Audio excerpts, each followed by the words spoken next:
এত সুন্দর একটা হাফ কাট ক্রিস আই মেকআপ আমি কিভাবে করলাম, তাও আবার আমার হাতের উপরে। তো চলো দেখা যাক।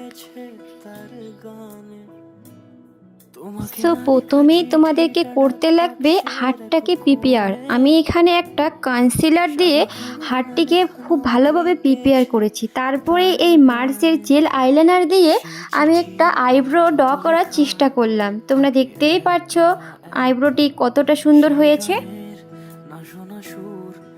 খুবই ভালো করে আইব্রোটিকে ড্র করতে লাগবে। তোমরা তো দেখতেই পাচ্ছ কতটা সুন্দর লাগছে আইব্রোটি। তারপরে আমি এখানে একটা ইয়েলো কালারের আইশ্যাডো দিয়ে প্রথমে মাস্ক করে দিলাম। তারপরে ক্রিস এরিয়াটিতে একটা pink colour and red colour, হালকা মেরুন কালারের দিয়ে পুরোটাই ভালোভাবে স্মাশ করতেছি। যতটা ভালোভাবে স্মাশ করবা অতটাই ভালো হবে আই মেকআপ।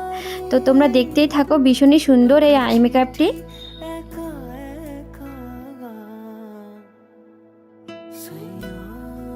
সো আমি একটার পর একটা কালার বসিয়ে খুবই সুন্দরভাবে এখানে আমি মাস্ক করলাম। তারপরেই আমি এখানে কাট ক্রিসটা করে নিলাম।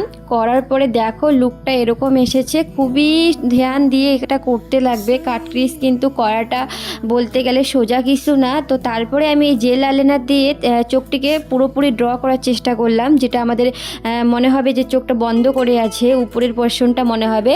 তো কাট ক্রিস করার পর এটাকে আমি একটু পার্পল কালার দিয়ে কালারটিকে আমি স্মাশ করতেছিলাম অর্ধেকটি। তো তোমরা দেখতেই থাকো, ভালোভাবে বুঝতেই পারবে আমার মনে হয় যে দেখো কীভাবে করতে লাগে জিনিসটা।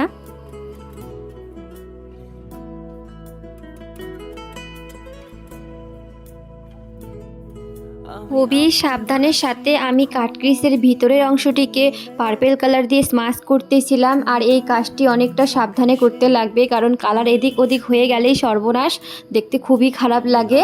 তো তারপরে আমি একটা এখানে সিমারি সেট ইউজ করলাম, ইয়েলো কালারই, হয়তো এখানে বোঝা যাচ্ছে না লাইটের কারণে, বাট এখানে হালকা হালকা সিমারি কালার আমি ইউজ করতেছিলাম। তোমরা কিছুক্ষণ পরে এটা দেখতে পারবে। তো অবশেষে আমি এখানে একটা আইল্যাশ লাগাইলাম, যাতে রিয়েল চোখের মতোই লাগে জিনিসটা দেখতে। তো আইল্যাশ লাগানোর পরে দেখো কেমন লাগছে অবশ্যই জানাবে। ঠিক, তো ফাইনালি কমপ্লিট আমার আই মেকআপ। কেমন হয়েছে অবশ্যই কমেন্ট করে জানাবে, অ্যান্ড ভালো লাগলে লাইক কমেন্ট শেয়ার করে দিবে।